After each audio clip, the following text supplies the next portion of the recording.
క్రీస్తునందు సహోదర సహోదరులకు మన ప్రభు అయిన యేసు క్రీస్తు నామంలో హృదయపూర్వక వందనాలు తెలియజేస్తూ ఉన్నాను. ప్రతిదినం ప్రభువు మాట అనే కార్యక్రమానికి మిమ్మల్ని ప్రేమపూర్వకంగా ఆహ్వానిస్తూ ఉన్నాను. మరొక దినం ప్రభు మనకిచ్చాడు. ప్రభుకి మనం అందరం కృతజ్ఞులం. ఆయనకి కృతజ్ఞతాస్తుతులు చెల్లిస్తూ ఉన్నాం. ఈరోజు ప్రభు మాటగా యెషయా గ్రంథం 59వ అధ్యాయం 16వ వచనాన్ని మనం చదువుకుందాం. సంరక్షకుడు లేకునుట ఆయన చూచెను, మధ్యవర్తి లేకునుట చూచి ఆశ్చర్యపడెను. కాబట్టి ఆయన బాహు ఆయనకు సహాయము చేసెను, ఆయన నీతియే ఆయనకు ఆధారమాయను. ప్రభునందు దేవుని బిడ్డలారా, ఈ వాక్యంలో మనకు దేవుని హృదయం అర్థమవుతుంది. దేవుని మనస్సు ఏంటో మనకు తెలుస్తుంది.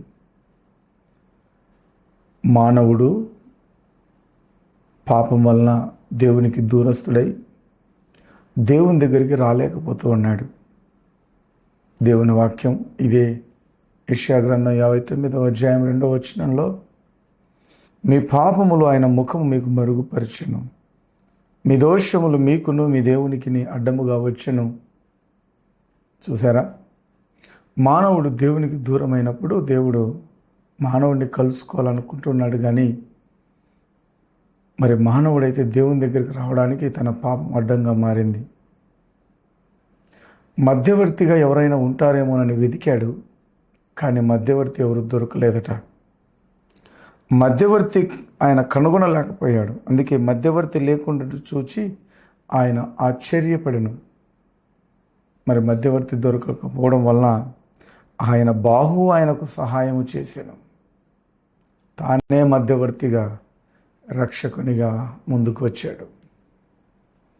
3 ముఖ్యమైన విషయాలను మనం తెలుసుకుందాం. పాపం మనల్ని దేవుని నుండి వేరు చేస్తుంది. ఏ భేదము లేదు. అందరూ పాపం చేసి దేవుడు అనుగ్రహించు మహిమను పొందలేకపోతున్నారని, మరి మానవునికి దేవునికి పాపము అడ్డుబండగా అడ్డుగోడగా నిలబడిందని, పాపంలో మునిగిన ఈ ప్రపంచాన్ని దేవుడు ఆలస్యం చేయకుండా రక్షణ కోసం తానే ముందుకొచ్చాడు. ప్రజలను రక్షించాలన్న ఉద్దేశంతో తానే బాహుగా మారి మధ్యవర్తిగా వచ్చాడు. రెండో విషయం ఏంటంటే, మధ్యవర్తిగా యేసు ప్రభు మనకున్నాడు. తిమోతికి రాసిన మొదటి పత్రిక 2వ అధ్యాయం 5వ వచనంలో రాయబడి, దేవుడు ఒక్కడే, తండ్రి ఒక్కడే, మనకు ప్రభువు ఒక్కడే, మనకు మధ్యవర్తి ఒక్కడే. ఆయనే మనుష్య కుమారుడైన యేసు క్రీస్తు ప్రభుల వారు.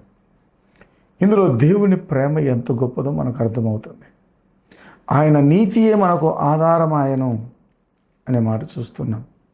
యేసు ప్రభు లేని జీవితం అనాథ జీవితం అని వ్రాయబడి, అనగా విడిచిపెట్టబడిన జీవితం, వదిలివేయబడిన జీవితం.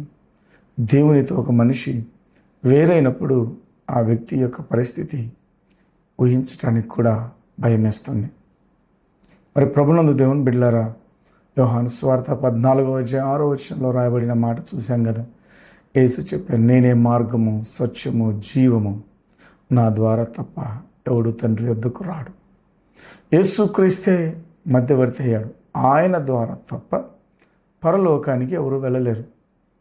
పరలోకం నువ్వు వెళ్ళాలంటే క్రీస్తు తప్పనిసరి. నువ్వు చనిపోయిన తర్వాత పునరుద్ధానంలో చేరాలంటే క్రీస్తు తప్పనిసరి. పరదేశంలో క్రీస్తుతో పాటు నువ్వు ఉండాలంటే క్రీస్తు తప్పనిసరి. మరి క్రీస్తు లేకుండా మనం దేవుని సన్నిధిని చేరలేం. ప్రభునందు దేవుని బిడ్డలారా, ఇశ్రాయేలు ప్రజలకు దేవునికి మధ్యవర్తిగా ఎవరున్నారు? మోషే మధ్యవర్తిగా ఉన్నాడు. దేవుడు వారిని నాశనం చేయాలనుకున్నాడు. వారి ప్రవర్తన వలన విసిగిపోయాడు. అప్పుడు మోషే మధ్యవర్తిగా ఉండి మొరపెట్టి దేవుణ్ణి సమాధానపరిచాడు. అలాగే యేసు క్రీస్తు మనకు మధ్యవర్తిగా ఉన్నాడు. మన తరపున విజ్ఞాపన చేస్తూ ఉన్నాడు.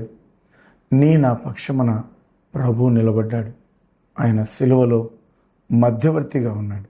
తండ్రి, వీరేమి చేయుచున్నారో వీరు ఎరుగరు గనుక వీరిని క్షమించమని నీ పక్షాన నా పక్షాన ఒకల్తా పుచ్చుకొని మధ్యవర్తిగా నిలబడి ప్రభుతో నిన్ను నన్ను సమాధానపరుస్తూ ఉన్నాడు.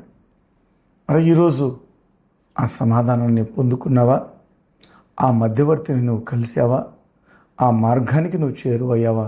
కాకుంటే ఈరోజైనా విడిచిపెట్టబడిన, వదిలివేయబడిన, ఎవరూ లేని అనాథగా ఉన్న నిన్ను ఆ ప్రభువు క్రీస్తులో సమాధానపరచుకోవాలనుకుంటున్నాడు.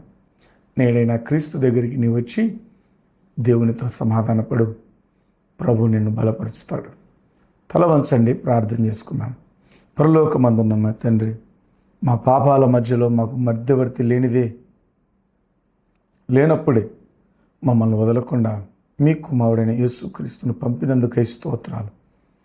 యేసులో మేము రక్షణ పొందినందుకై మీకు కృతజ్ఞతాస్తుతులు చెల్లిస్తూ ఉన్నాము. మీ ప్రేమను మర్చిపోకుండా యేసు ప్రభుని నమ్ముకొని జీవించడానికి మాకు సహాయపడమని యేసు ప్రభు నామంలో ప్రార్థిస్తున్నాము తండ్రి. ఆమేన్. నా నీతికి ఆధారమా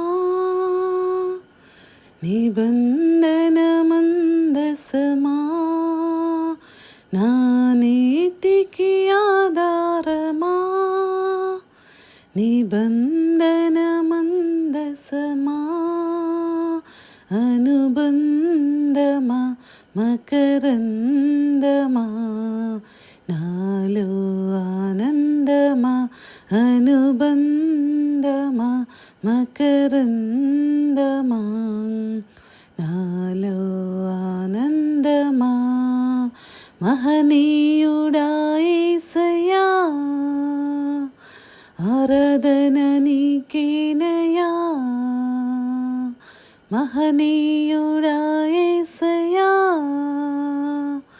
ఆరాధన నీకేనయ్యా, నా నీతికి ఆధారమా. దేవుడు మిమ్మల్ని దీవించునుగాక.